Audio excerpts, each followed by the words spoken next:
Ustaz Dato' Tuan Ibrahim bin Tuan Mat selaku penyampaian kuliah pada malam ini. Yang berusaha Ustaz Muhammad Zaki bin Abdul Latif, pengurusi surau Raudatul Jannah dan juga Mahkota, seluruh jawatan kuasa surau serta muslimin dan muslimat, hadirin jemaah yang dirahmati Allah sekalian. Assalamualaikum warahmatullahi wabarakatuh. Azam tahun baru, itulah tajuk kuliah yang bakal diperdengarkan pada malam ini. Jadi apabila menyebut tentang azam tahun baru, pastinya semua orang mempunyai azam dan juga cita-cita untuk menjadikan tahun-tahun sebelumnya, tahun-tahun yang baru ini sebagai tahun yang lebih baik daripada tahun yang sebelumnya. Itu kategori azam secara umum. Azam secara khusus banyak mungkin azam sebagai ketua keluarga, azam sebagai ketua keluarga, mungkin nak menambah ahli keluarga, menambah tu macam-macam kategori pula. Azam sebagai pekerja, mungkin untuk jadi pekerja yang lebih cemerlang daripada tahun sebelumnya. Azam sebagai AJK surau, pegawai surau, mungkin untuk menjalankan tugas seperti mana yang telah dijadualkan, bila-bila imam-imam. Begitulah azam secara khusus. Jadi pada malam ini mungkin kita boleh mendengarkan tentang apakah pengertian azam dalam erti kata yang sebenarnya. Maka saya tanpa buang masa, dengan sukacita dia menjemput Al-Fadil Ustaz Dato' Tuan Ibrahim Tuan Mat untuk meneruskan kuliah beliau dengan segala hormat yang dipersilakan. Bismillahirrahmanirrahim. Alhamdulillah Rabbil Alamin, wassalatu wassalamu ala asyrafil anbiya'i wal mursalin Sayyidina Muhammadin wa ala alihi wa sahbihi ajma'in. Subhanaka la ilma lana illa ma 'allamtana innaka antal alimul hakim. Allahumma 'allimna mimma jahilna wa zakkirna mimma nasina. Rabbi shrah li sadri wa yassir li amri wa hlul 'uqdatam min lisani yafqahu qawli. Waalaikumsalam warahmatullahi wabarakatuh. Sahabat-sahabat yang pimpinan, seluruh hadirin-hadirat yang dirahmati Allah sekalian. Assalamualaikum warahmatullahi wabarakatuh. Alhamdulillah, kita panjatkan syukur kepada Allah Ta'ala, kamu sejatanya kepada kita semua kerana sabar menunggu. Sebenarnya yang payah-payah sekali lepas maghrib ini kita nak tunggu atas jalan. Payah tuan-tuan.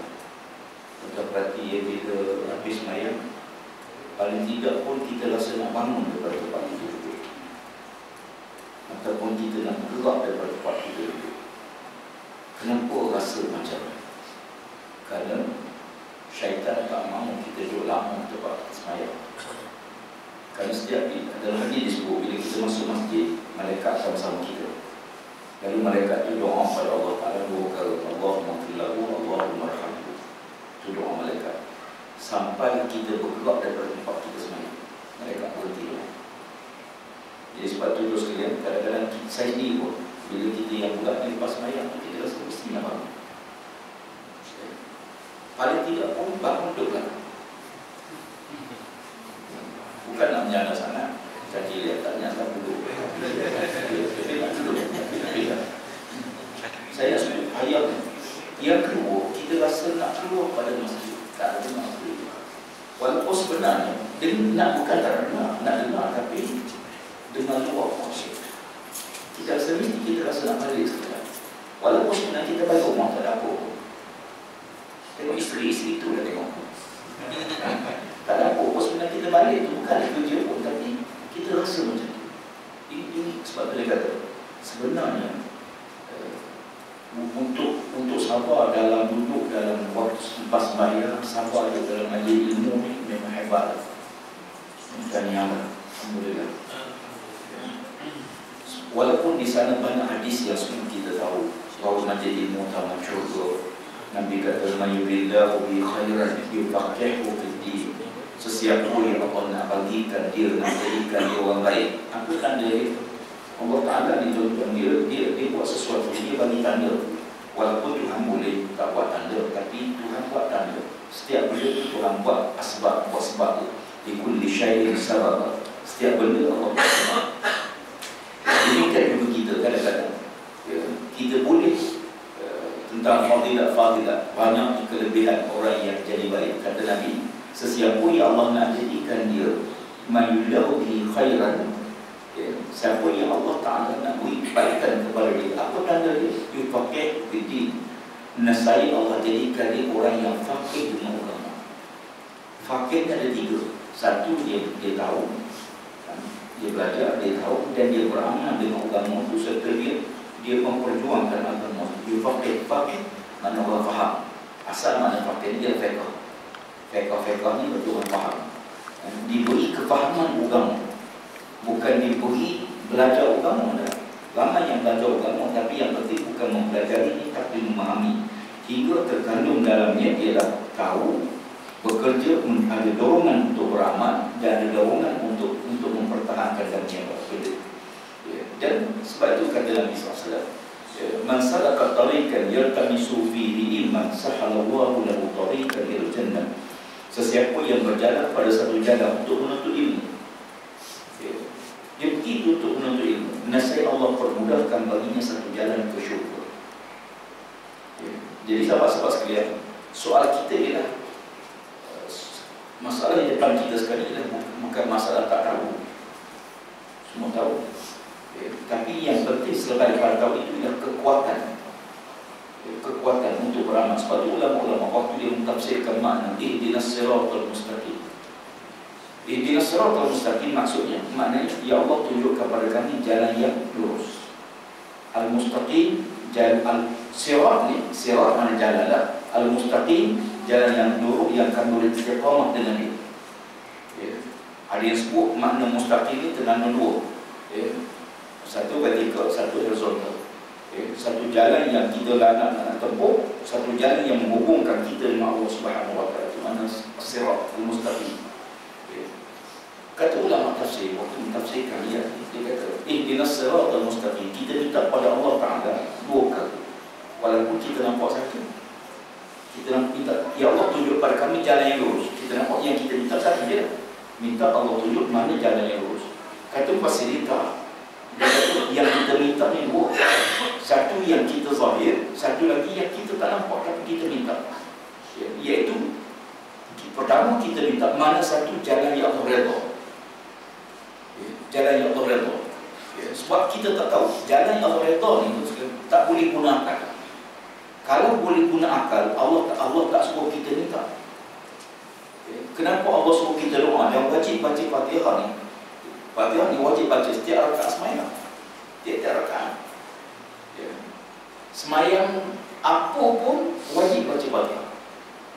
Sembahyang sunat ke, sembahyang gerhana, hatta sembahyang mayat. Sembahyang mayat yang rokok tak ada, sujud tak ada, wajib baca Fatihah.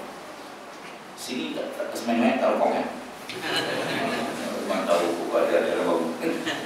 Mak bayangkan, hatta sembahyang yang tak ada rokok, yang tak ada doa iftitah, sembahyang mayat, tak ada surah, Fatihah wajib baca. Dan sab'atu min al-mathali, 7 kalimah yang diulang-ulang. Yang kita minta ni kata ulama ni 2. Pertama, mana satu jalan yang Allah redha. Sebab kita tak tahu. Kadang-kadang kita rasa jalan ni Allah redha, padahal ujungnya neraka. Orang tanya Abang Putu bin Aziz tentang boleh tak saya nak mendalami, nak belajar tarikat, nak mengamalkan tarikat tasawuf. Bukan dia Anda beramal zikir yang tahu sudah. Tak payahlah nak pergi khusus, tak payah nak pergi secara khusus, belajar tarikat secara khusus. Salah ke? Tak salah. Tapi kita tak tahu mana satu betul. Banyak sangat. Walaupun ulama-ulama menyebut tarikat Naqsyabandiyah, ulama kategorikan tarikat yang betul ada sampai Nabi SAW. Tapi sekarang ni semua mengaku Naqsyabandiyah.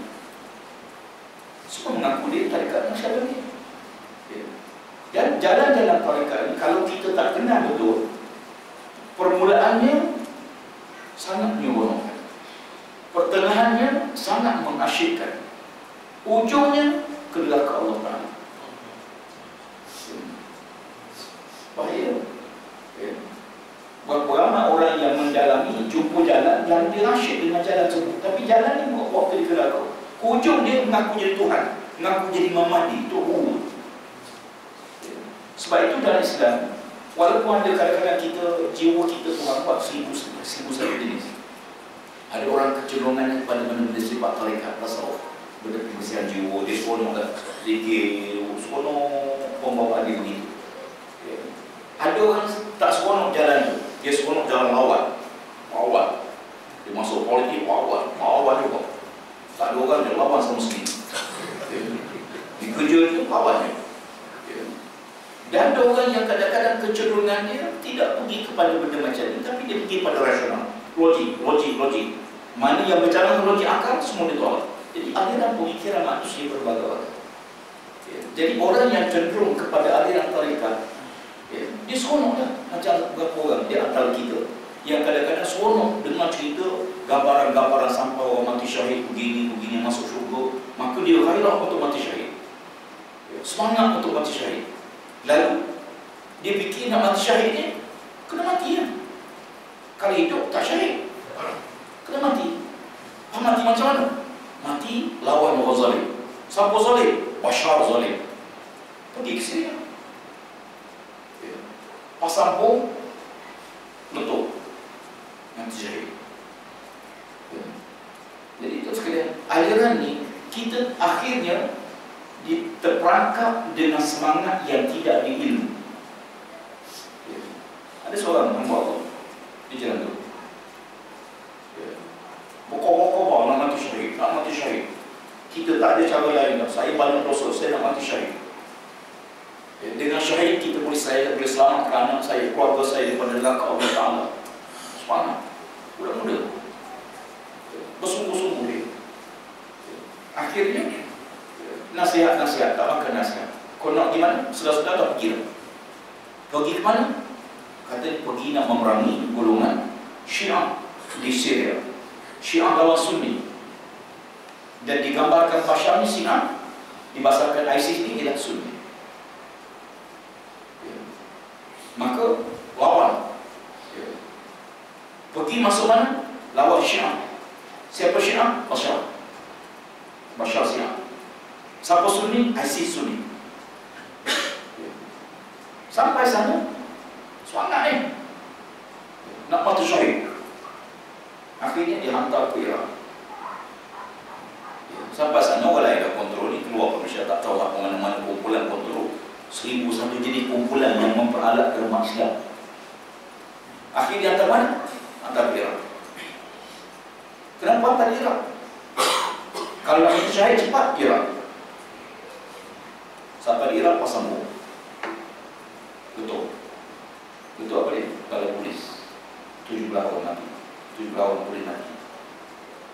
17 orang boleh mati itu seorang pembunuh. Dia panggil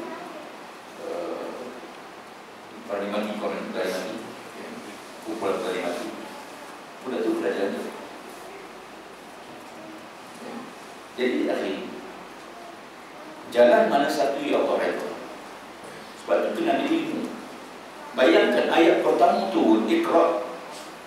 Iqra ni suatu ayat yang Allah Ta'ala turun per Nabi yang ummi. Kan boleh kan? Nabi Muhammad SAW tak pandai baca, tak pandai menulis. Ayat pertama turun, ayat suruh baca.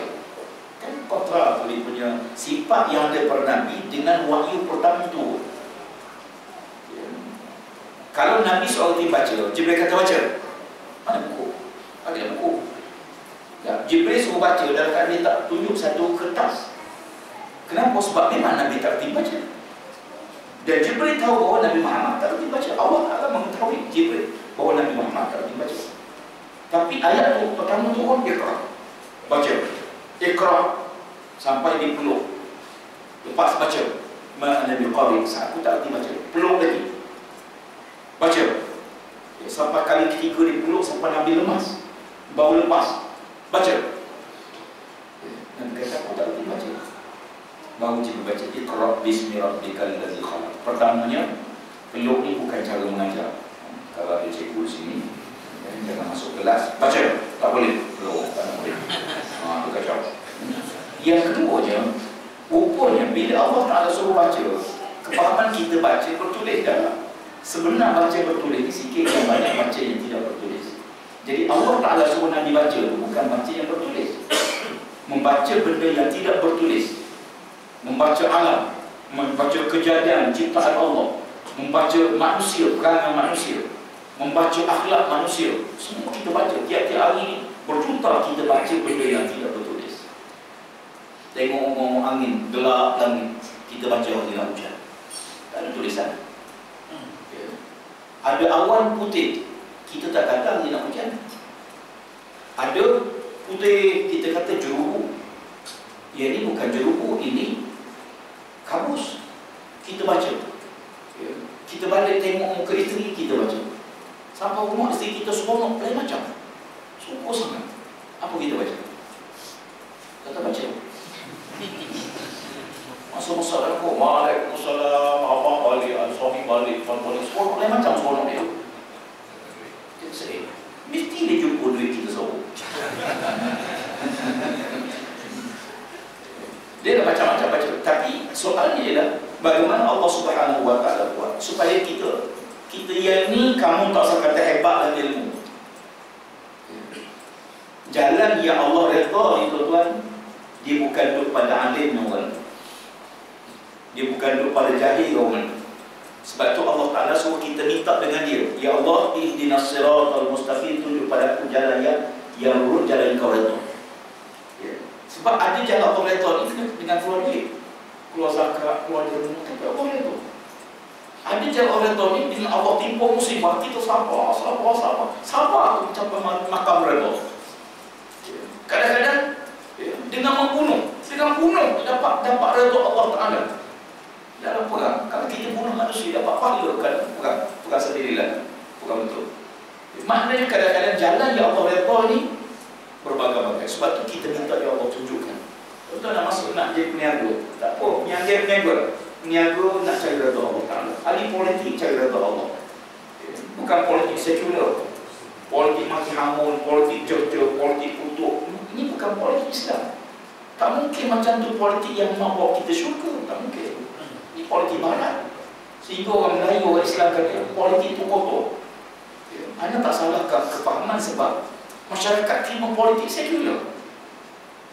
Politik sekular memang kotor tu kan. Cerca, maki hamun, kutuk peribadi, buat gambar-gambar yang tak betul. Dan tak mungkin politik ni politik Rasulullah. Tak mungkin. Jadi politik Islam macam mana? Sebab tu bila kita sebut Islam datang bukan untuk menukar pemimpin, orang terkejut. Dia kata, apa masuk politik? Apa baik masuk tabligh? Kan? Tak, sirah Nabi ni, Nabi datang tukar pemimpin ke tukar sistem?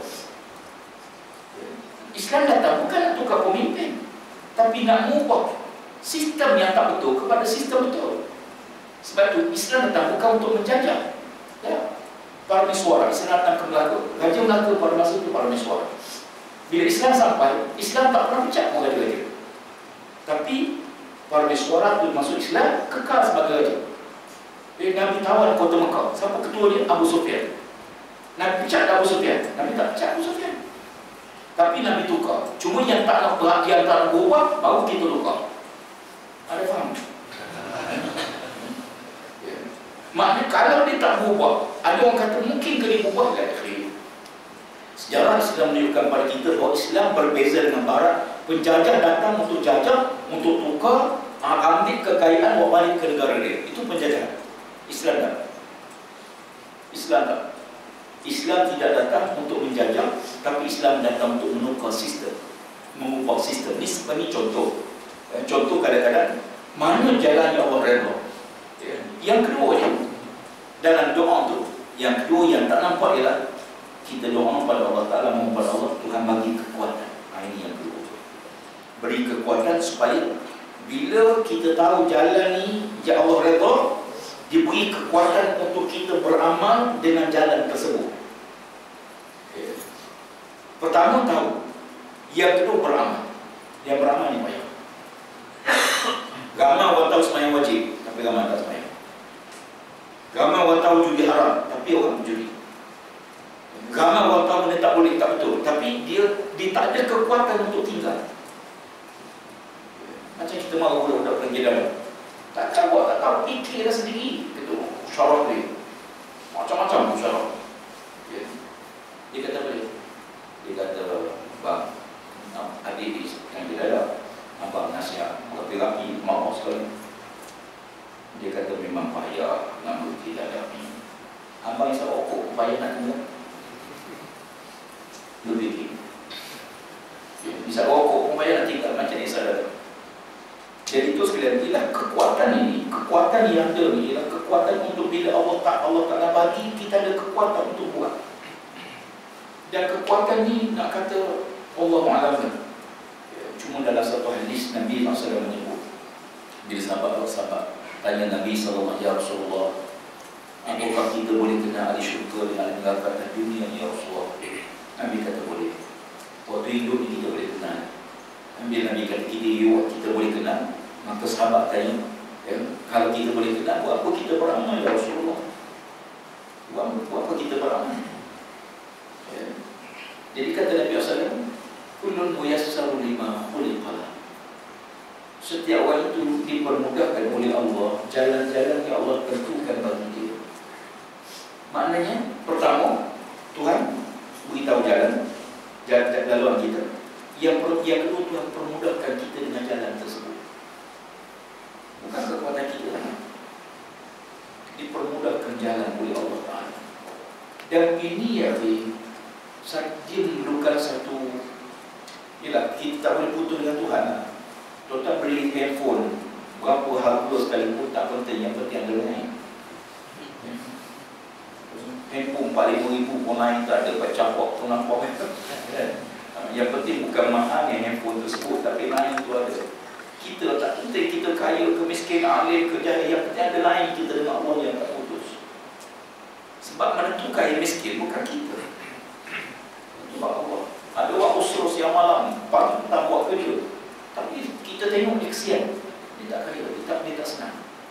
Tapi dia ada lain dengan Allah yang tak putus. Walaupun dia miskin, walaupun dia menderita, walaupun dia sakit, walaupun dia musibah, tak pernah dia lari daripada Allah Subhanahu Wa Taala.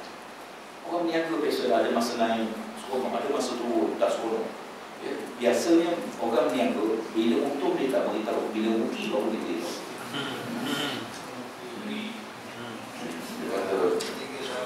Dulu highway, dulu jalan Kumaran, saya buka kedai situ dapatlah 30-40 ribu juga sebulan. Banyak. Tapi dulu tak beritahu, sekarang 10 ribu bayar saya. Waktu untuk tak beritahu, tak apalah, kita pun tak nak tanya kan. Kita tanya dia pun dia tak beritahu, kita untuk sikit je. Tapi yang penting bagaimana ada kekuatan untuk kita buat jalan tersebut. Sebab dia kata Nabi kullun muyassar, setiap waktu dipermudahkan oleh Allah. Bermakna kalau ahli syurga dipermudahkan jalan-jalan ke syurga, mudah ya. Tuan-tuan nak masjid ni bukan mudah itu kan. Amai surah berjemaah ni bukan mudah. Tuan-tuan rasa mudah tak? Rasa mudah? Alhamdulillah, Allah permudahkan kita. Beli nombor ekor, payah ke senang? Senang dia beli nombor ekor ni. Apa payah sangat? Masuk kedai, beritahu nombor beritahu nombor dulu tu dia ikut giliran nombor, saya tak tahu ni.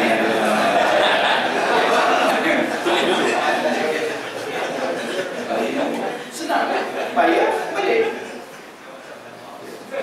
Mungkin sekeping RM2, Allah kan. Saya waktu saya kecil dulu lama tengok wayang, saya nak sangat tengok wayang, tapi saya tak pernah tengok wayang. Saya tak pernah hidup masuk bang wayang. Daripada kecil tak pernah masuk bang wayang. Teringin nak masuk, teringin. Kawan-kawan sekolah masa tu cerita Bobi lah, cerita apa kan, Ustaz. Kita minat juga Ustaz. Tapi tak apa, Alhamdulillah. Saya sebut kadang-kadang ada orang ni kadang-kadang nak dalam bab taat atau dalam bab maksiat. Sebenarnya ada orang benda tu mudah, tapi Allah Allah pelihara kita hingga jadi payah. Nak beli mereka berjudi, apa payah sangat? Tapi tidak ada buat. Jangan buat sungguh. Payah tuan-tuan. Nak pergi tu, bila kita nak pergi tempat maksiat pun rasa berdebar. Tak ada siapa tahu pun kita nak pergi jantung minum air ni, tak ada siapa tahu pun. Tapi kita nak pergi tu, kita dah berdebar. Dia rasa takut, rasa nanti orang jumpa, nanti orang tahu, nanti itu, nanti dah bersalah. Nak pergi mana? Ni 3 malam tu nombor ni. Mimpi 3 malam tu. Jadi bukan sebagai mimpi. Mimpi ada makhluk datang jubah putih, serban putih, suruh beli nombor tu. Jadi pergi sebuah salah datang. Tak ada orang tahu. Tengok. Kamu dia sebuah salah pakai topik lebar, naik kereta pakai topik lebar. Bawa motor, kalau bawa kereta takut orang kenal kereta. Bawa motor, pinjam motor kawan, takut orang kenal motor. Parking kereta jauh, jalan dengan topi tak buka pun. Bukan masuk terus pergi ujung, pusing, tak ada kawan lain. 2-3 kali lalu baru masuk. Bukan pengalaman, nak cerita takut tu. Sama juga kita bawa seorang perempuan masuk hotel. Bila kita bawa isteri kita check in hotel, takut tak? Tak takut, tak bimbang, tak rasa bersalah. Walaupun kat kahwin tak bawa, apa tak bawa. Tapi isteri kita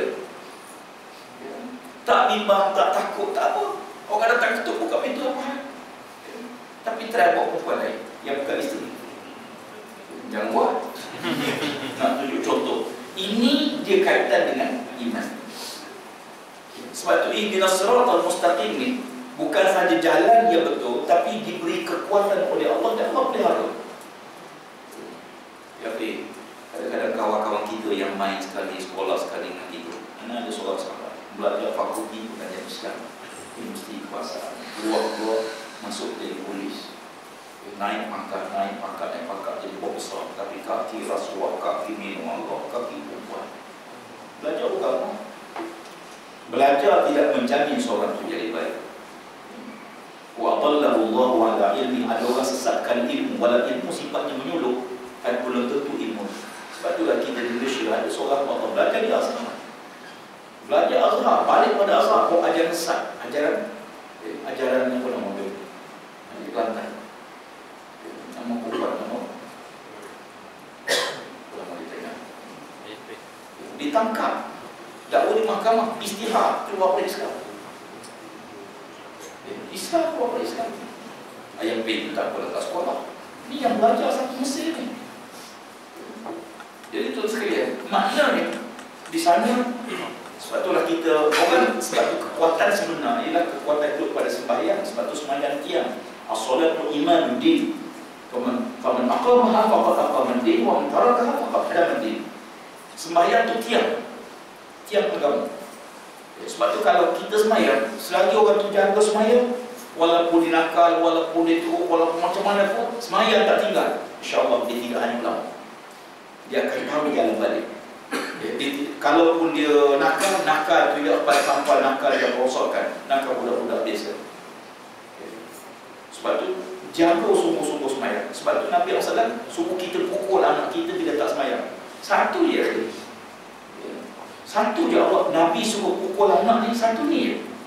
Anak tak puasa, Nabi tak suruh pukul. Anak balik lewat malam, Nabi tak suruh pukul. Anak kita tak lulus periksa, jangan pukul. Tapi bila anak tak sembahyang, Nabi suruh pukul. 10 tahun tak sembahyang, buatan dia. Buatan untuk mengajar dia. Pasal apa? Ini asas. Ibarat orang main layang-layang, main wall. Ribut macam mana, angin macam mana datang, layang-layang tu naik setinggi mana pun tak apa. Dengan syarat tali itu masih tak putus. Bila putus tali, habis. Jadi itu sekalian, nak menghubungkan ini dan kita tengok bahawa kekuatan yang ada ialah pertama, ialah hati yang bersetia berhubung dengan Allah Subhanahu Wa Taala. Di atas asal hati ini ada 3 benda. Pertama, qasdus syai', yakin pada sesuatu.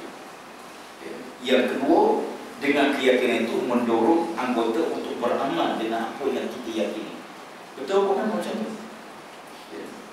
sanggup buka kedai Kuala Lumpur. Pasal apa? Kerana dia yakin sana lagi banyak, market lagi besar, untung lagi banyak. Ya. Yakin ni dibina atas apa dia? Yakin dibina atas ilmu. Ya, baru betul. Ya, tapi tidak semua orang bina yakin di atas ilmu. Ada orang bina yakin di atas sangkaan, dijangka, disangka. Terutama dalam politik. Ya. Orang politik sekalian, penganalisa politik ialah orang yang menjangka sesuatu. Tapi 90% jangkaan orang politik biasa tak betul. Penganalisa itu politik. Ini bukan betul. Ya, sebab tu tak bimbang. Orang ni jangka begini, dia jangka begini. Ni dia jangka siapa nak jadi Perdana Menteri. Nak senarai kabinet baru. Siapa jadi menteri. Ya, ada yang cadang Perdana Menteri itu soal simpulan-simpulan. Orang yang kata tak boleh, dia perempuan, tak boleh. Ada yang kata, kalau begitu kita cadang mana? Ada kata tak boleh juga sebab dalam penjara. Tak boleh juga. Ya. Pasal apa sebenarnya? Bertanding pun tak lagi. Kursi tak tahu. Tak apalah. Politik memang menjangka sesuatu yang akan datang. Ya, sebab tu kadang-kadang kita mula berapa tak tahu mana satu. Pasal apa? Sebab ya, dalam keadaan benda yang tak stabil, mana kita boleh menjangka sesuatu. Ya. Ribut tengah kuat, jangan lawan. Tenang, relax dulu. Ya. Hingga bila stabil tu baru kita tahu jalan mana yang kita nak lalui. Dan kita tak boleh bincang dengan benda yang tak stabil. Ya. Itu kadang-kadang orang kata sebenarnya nak ke mana kita? Kita nak ke mana? Kita kata relax dulu, tenang. Ya. Kita tak boleh buat keputusan dalam suasana gelombang yang tidak menentu. Ya. Jalan yang kita lalui ini mesti jalan yang kampus clear semua kita tentukan kita boleh berjalan. Dalam keadaan kampus tak ke mana? Ya, mana boleh buat keputusan? Ya. Malu tu Nabi sebut, dia kata bila ribut tengah kuat jangan lawan. Nabi pun sebutkan bila gelombang fitnah tengah kuat jangan kamu rasa kuat nak masuk dalam fitnah tersebut. Tak boleh. Bila fitnah mula muncul jangan kamu campur tangan. Jangan campur. Faham macam mana? Nabi kata kamu sabar dulu hingga gelombang fitnah tu reda baru kamu jawab. Orang tengah tuduh, orang tengah fitnah, tuan tak jawab apa, orang tak percaya. Macam kita balik rumah, isteri tengah mengamuk. Isteri mengamuk, paling meja, pecah habis, kursi, patah, cawa-cawa pecah, kita masuk-masuk. Betul ke bang? Betul ke bang? Sudah. Kita kata betul lah. Oh, ni orang beritahu orang kahwin seorang lagi, betul ke tidak?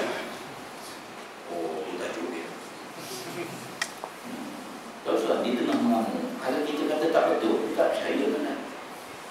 Kalau kita kata betul, nafas kita. Faham macam mana? Relax, tenang, buat tertahu, buat bodoh dulu, relax, tenang, minum air, makan, dah sejuk dia. Tengah minum baru tahu, betul.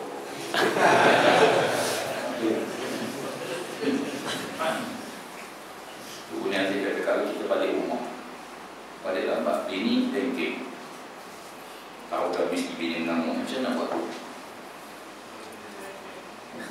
Itu kemudian lagi ketua lah. Dia kata kalau kita balik rumah, aku akan menjawab pada kita. Cara dia buka pintu tu, marah tu buka dia. Jangan saya dia balik marah tu. Buka pintu tu, apa kain saya pun, kain pun tak kemah, kain pun tak belipat. Marah dia dulu sebelum dia marah kita. Tapi malam tu dia luar. Jadi soal azam kita bila sebut tahun baru, tahun apa sebenarnya benda tu benda sama. Mana dia berarti sebenarnya apa hakikat tahun baru? Kosong. Dia hanya kosong. Tak ada makna apa. Hanya perubahan setiap hari.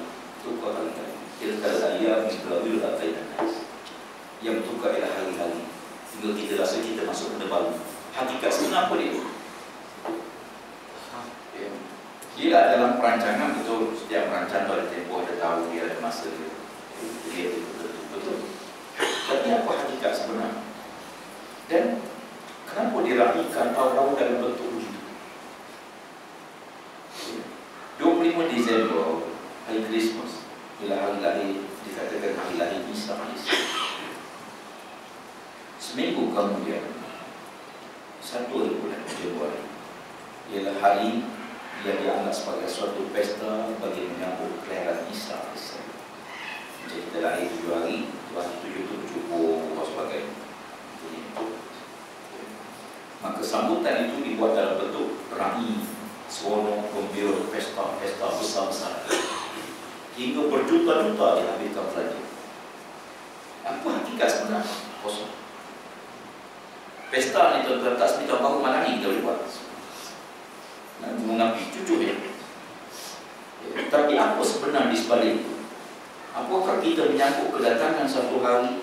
Kita boleh gembira kalau sekiranya datang benda yang menggembirakan kita. Baru kita boleh gembira. Pemain bola, waktu tengah main, tiba-tiba seorang pemain lawan buat satu tackle yang kasar depan dalam kawasan penalti. Lalu referee bagi penalti.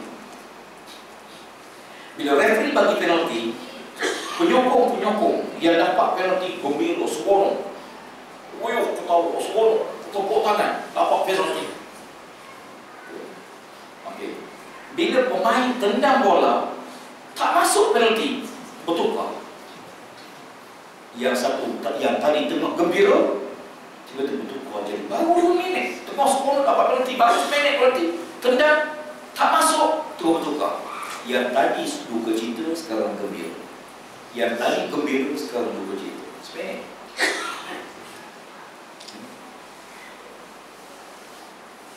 tuan-tuan sekalian, sebenarnya kalau kita boleh seronok sambut kegembiraan, kalau kita tahu benda itu bergembira, tapi tamu tahu baru dengan harga naik minyak ni tak ada gembira dah tuan.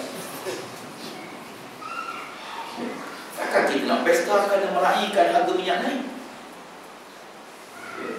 Yang kedua, dalam keadaan yang ekonomi negara yang tidak menentu, duit yang tidak stabil, ekonomi dunia yang tidak menentu, bahkan negara kita pun kritikal, yang kita pun tahu apa nak gembira. Kalau 10 juta dibelanja pada malam itu, 10 juta diguna untuk rumah rakyat, orang miskin, kan lebih baik.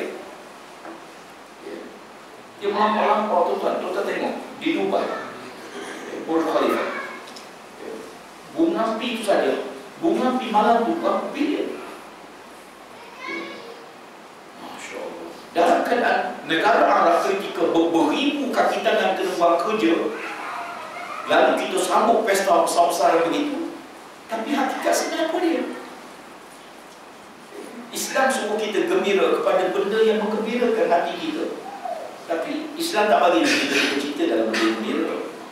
Lepas tu saya ingat satu pagi lagi, Nabi SAW keluar pada rumah kita di masjid. Nabi lalu satu kawasan, anak-anak sedang bermain, budak-budak lah, orang pelari seronok, air gaya, pagi lagi. Nabi tengok ada seorang kanak-kanak dia duduk seorang diri. Dia tidak gembira, dia tidak main dengan kawan-kawan dia. Dia tengok kawan dia main. Nabi pergi kat dia. Nabi tengok budak tu. Nabi kata, kenapa kamu tak main sekali kawan-kawan kamu? Kata budak ni, pakcik, kawan saya bolehlah seronok sebab dia ada baju baru. Saya tak ada baju baru. Kawan saya seronok pakcik sebab dia buruk, dia kenyang, saya lapar. Kawan-kawan saya seronoklah sebab dia ada air, saya tak ada air. Saya tak ada. Budak ni beri alasan pada Nabi, kawan ni patut seronok. Pasal apa? Oh, dia kenyang, dapat baju baru, dapat seronok, ada mak, ada ayah, layaklah dia gembira. Yang kamu, saya tak ada baju baru. Saya perut saya lapar, saya tak ada keluarga, saya tak ada ayah saya. Jadi budak ni lagi cerdik pada kita. Kenapa pesta riuh-riuh ni? Harga barang naik. Sebab tu kita seronok. Kalau budak tu semua ada gila dapat cina. Pesta besar-besaran meraihkan harga minyak naik, tak gila tu. Budak ni kata, pakcik, mereka seronok, mereka boleh gembira sebab mereka ada asas untuk mereka gembira. Saya tak boleh gembira sebab saya tak ada asas. Perut saya lapar, tak ada baju baru, tak ada ayam. Nabi tanya dia, suka tak kalau sekiranya Husain Hasan tu jadi adik balik kamu? Suka pakcik, Husain Hasan tu cucu Rasulullah. Mesti saya suka. Suka tak kamu kalau Fatimah tu jadi kakak kamu? Tentu suka pakcik, Fatimah tu kan anak Rasulullah. Mesti suka. Lalu Nabi bawa dia keluar. Nabi-Nabi dah keluar. Lepas Nabi ambil baju Husain Hasan Nabi bagi. Nabi suruh tukar baju, pakai baju baru. Nabi ambil makan, Nabi suap ke mulut dia. Setelah dia kenyang, dia kata, dia pun seronok ceria, baju baru, perut kenyang. Nabi kata, pergilah main. Lalu budak pergi main. Dan Nabi tengok dia seronok main. Dia sekarang ada asas untuk digembira. Sahabat-sahabat sekalian, apa cabaran? Kita sebenarnya seseorang tu boleh hadapi situasi apa juga situasi dengan dia ready kepada situasi tersebut. Saya kebetulan dalam satu flight, saya tengok satu filem, berjalan dengan filem sampai habis. Satu filem saya tengok sampai habis. Saya nak cerita apa dia. Cerita dia berlayar seorang diri dalam filem. Tapi pelakon seorang tak ada pelakon dia. Daripada awal filem tu, dia waktu-waktu mula di pelabuhan tu, okey lah, kemudian bersiap naik kapal layar. Pelakon seorang sampai habis, seorang dia pelakon. Tapi hebat, filem tu sangat hebat. Dan tak cakap orang, seorang.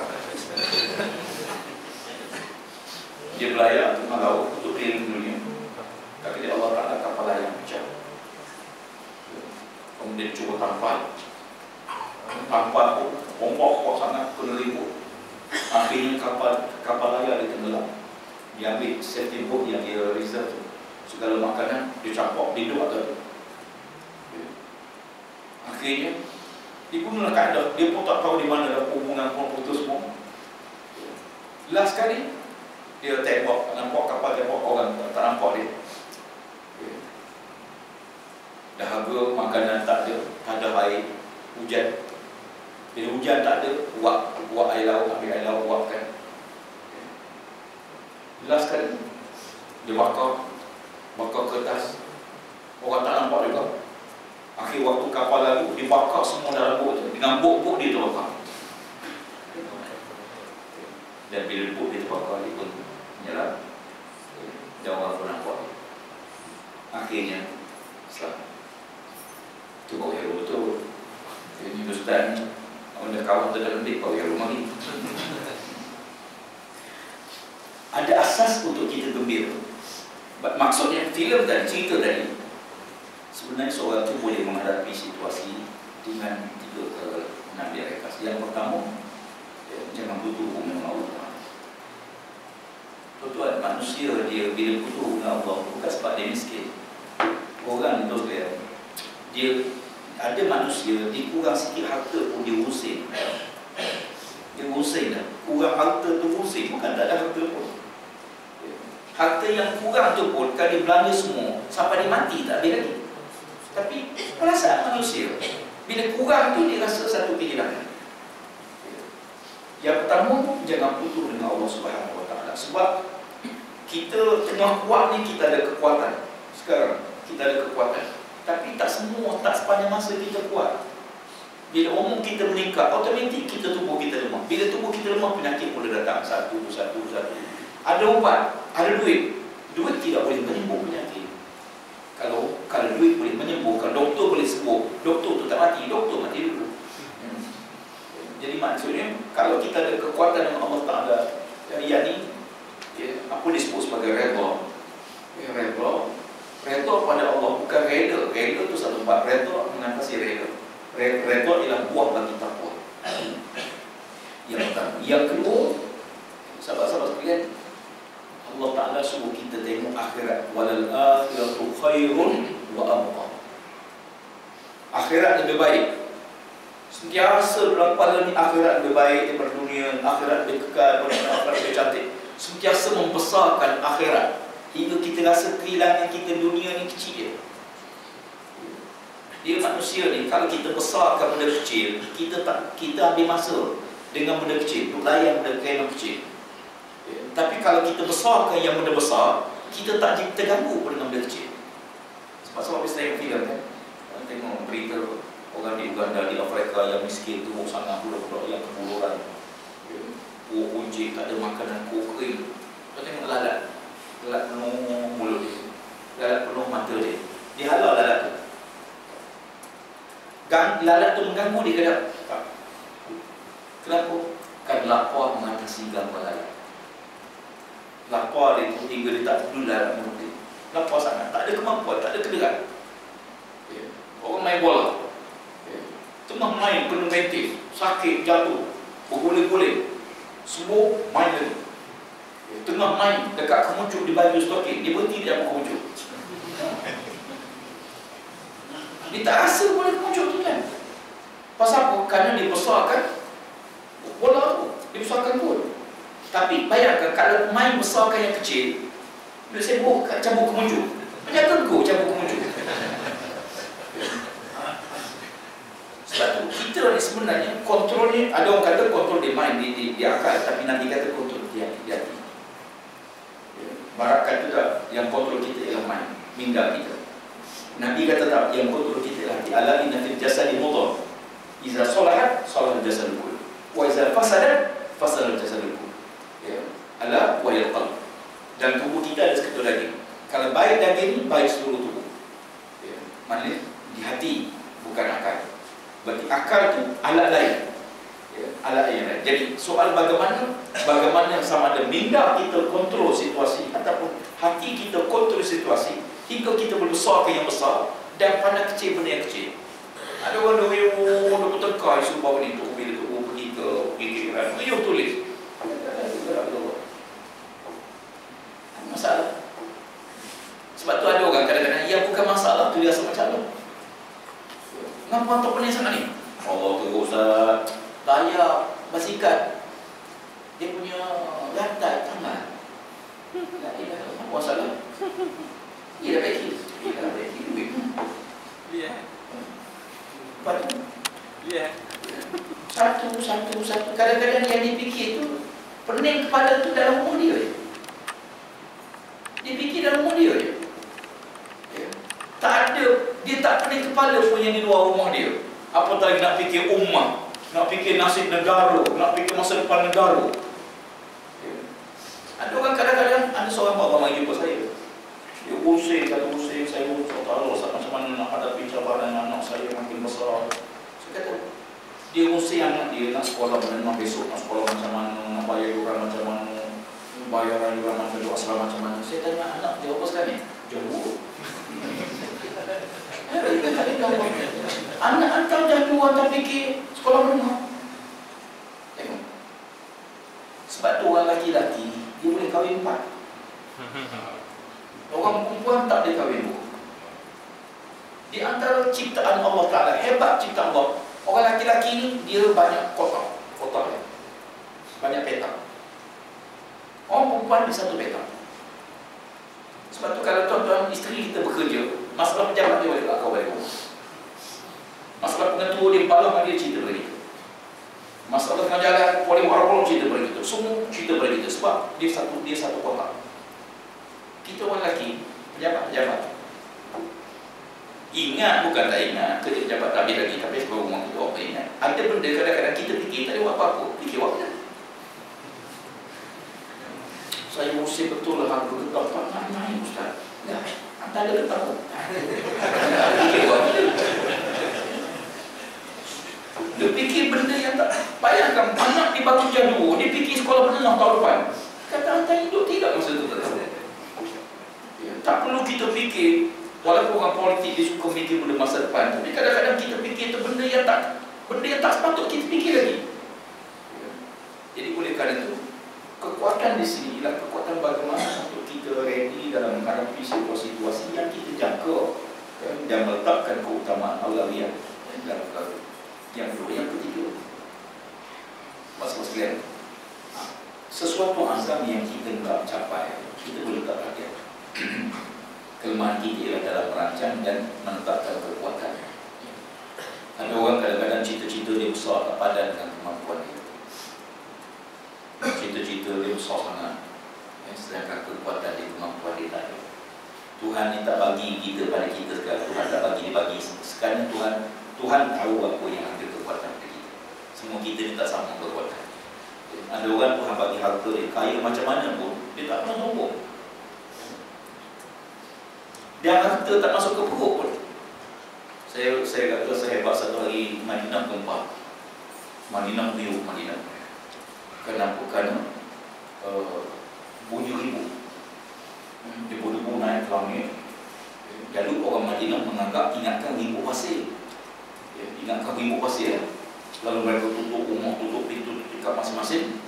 Rupanya tidak, bukan ribut. Makin dekat. Rupanya Abdurrahman bin Auf bawa balik pada Syam, pada berniaga di Syam bersama 700 ekor unta. Yang syarat para dagangan atas belakang unta dia dengan hamba yang jaga setiap ekor unta. 700 ekor unta sekali ini aku tu. 700 kontainer. Kepala sampai jengkau, ekor tu meluk. Tu sekali gimnya tu, bukan 2 bunyi. Aisyah radhiyallahu anha, tengok ambil awak. Dia keluar dari kehidupan perang. Ini sedang tunjuk hebatlah sahabat-sahabat Nabi. Mungkin anggap kita, mereka omong kita, diri saya ni, kita sampai tahap tu. Tapi nak sekali hebat sahabat. Aisyah radhiyallahu anha keluar dari perang yang awal. Ya Rahman, kami ingat apa yang Nabi kata kepada kita. Kata Aisyah, kata Mbak Auf, ingat. Aku ingat. Apa yang kamu ingat? Aisyah tanya Rahman, apa yang kamu ingat? Dia kata, ingat satu hari Nabi SAW menyenaraikan sahabat-sahabat yang masuk syurga. Dan Nabi beritahu bahawa ya kamu ya Rahman, engkau akan masuk syurga. Tapi dalam keadaan melangkah. Nabi beritahu aku masuk syurga, tapi dalam keadaan yang melangkah. Wahai Aisyah, aku sedekahkan semua sekali. Ambillah semua sekali. 700 ekor unta dengan barang dagangan atas belakang dia dan semua hamba-hamba ni aku sedekahkan fi sabilillah. InsyaAllah. Ini tu sekalian, kita dengar boleh tak nak buat salah. Kalau tuan-tuan begitu, tuan-tuan buat begitu, bini kita kata kita gila. Tuan-tuan dapat gaji 5,000, sedekah semua 5,000. Balik-balik rumah isteri tanya, mana gaji pak? Aku sedekah semua dah. Kau gila. Sebab pertama, jarang buat. Kalau tiap bulan kita buat macam tu, baru dia rasa dah gila. Yang keduanya, iman kita, tahap iman kita ni tak sampai, tak harus sampai. Hebat. Maknanya, harta ni selagi duduk dalam poket, tak apa. Tapi dalam duduk dalam hati, dalam perut, payah. Jadi sahabat-sahabat sekalian, kesimpulan poin kita bincang ialah sesuatu azam kadang-kadang kita tak terlalu besar, tak sampai dengan kemampuan kita dan kita akan gagal. Tetapi biasa azam, bila sebut tahu baru ada orang azam dalam urusan dunia. Jangan dengan azam di dalam urusan agama. Sedangkan takwa dia, amal agama dia menentukan kerjaan itu. Tapi takwa dia tak peduli, yang penting kemampuan. Jadi bila dia nak bina bangunan, takwa dia tak kuat. Kalaupun dia berjaya, dia akan tumbang. Ada orang uji dengan kekayaan dia tumbang. Ada orang uji dengan pangkat tumbang. Tapi ada orang diuji oleh Allah. Allah uji harta, tak ada apa. Allah uji pangkat, tak ada apa. Uji dengan perempuan, habis. Kelemahan dia pada perempuan. Ada orang diuji dengan wanita, tak ada apa. Diuji dengan harta, tak apa. Uji dengan pangkat, habis. Tak ada jawatan, keluar parti, itu parti lain.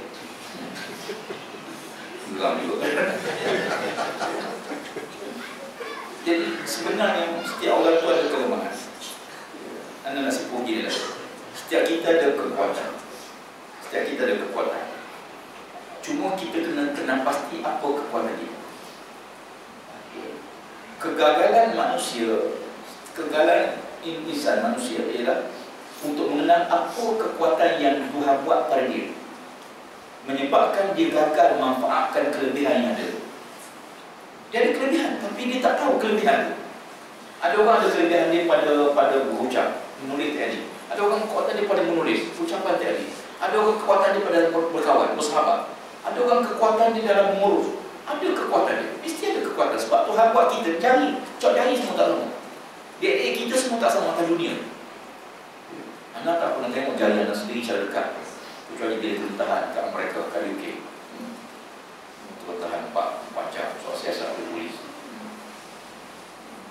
Betul tak silat teknik. Tahu 1 bulan 1 Januari ini zaman kritikal. 25 Disember sampai 1 Disember ni 1 Januari ini zaman-zaman kritikal.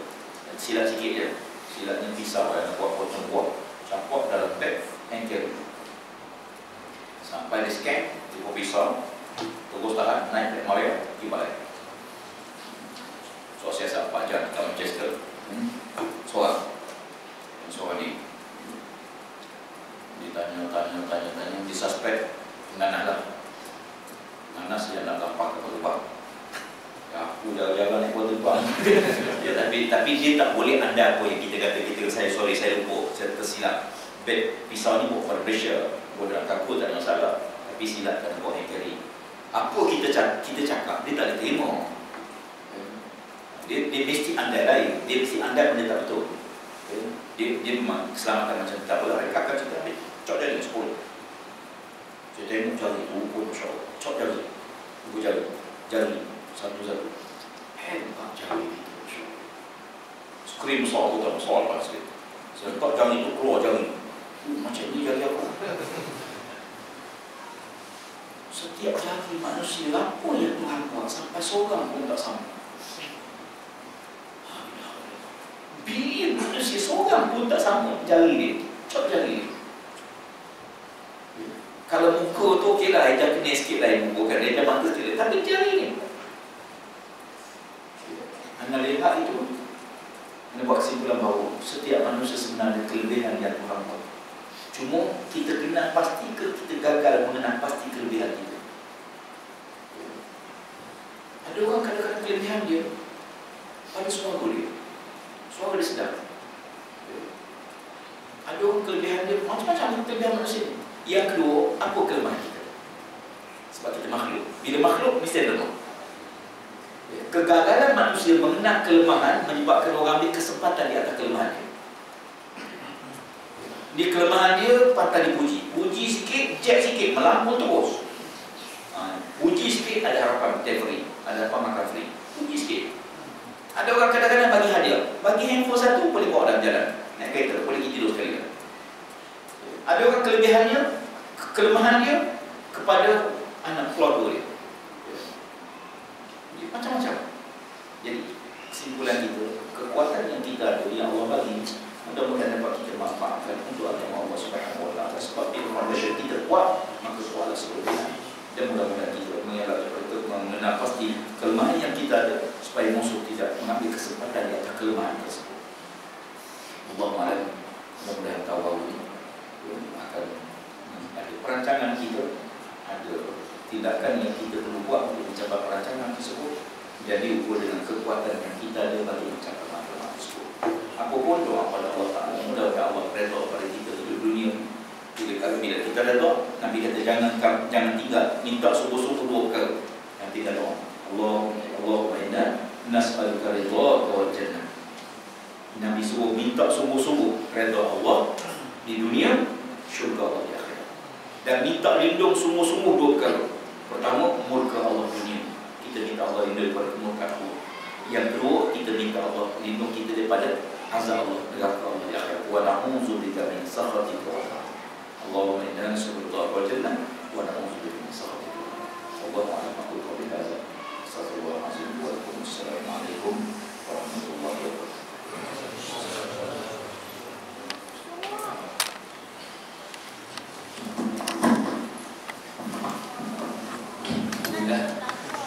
Terima kasih kepada Al-Fatih Ustaz Datuk Bahiri Zain Muhammad di atas kuliah yang telah boleh disampaikan oleh beliau sebentar tadi. Jadi sebagaimana yang telah pun disimpulkan oleh beliau sebentar tadi, bahawa kita perlu mengenal pasti kelebihan yang ada daripada diri kita, dalam diri kita. Dan yang paling penting juga kita perlu mengetahui kelemahan yang ada dalam diri kita, supaya kerana kita sendiri yang tahu apa yang kita lemah, agar kita dapat mengatasi kelemahan yang ada dalam diri kita tersebut. Dan sama-samalah kita doakan agar Fahri Ustaz terus diberi kesihatan yang baik, agar terus dapat menyampaikan kepada kita, insyaAllah. Tadi pun nampak memang main badminton memang hebat yang ada ya, insyaAllah. Allah Alam.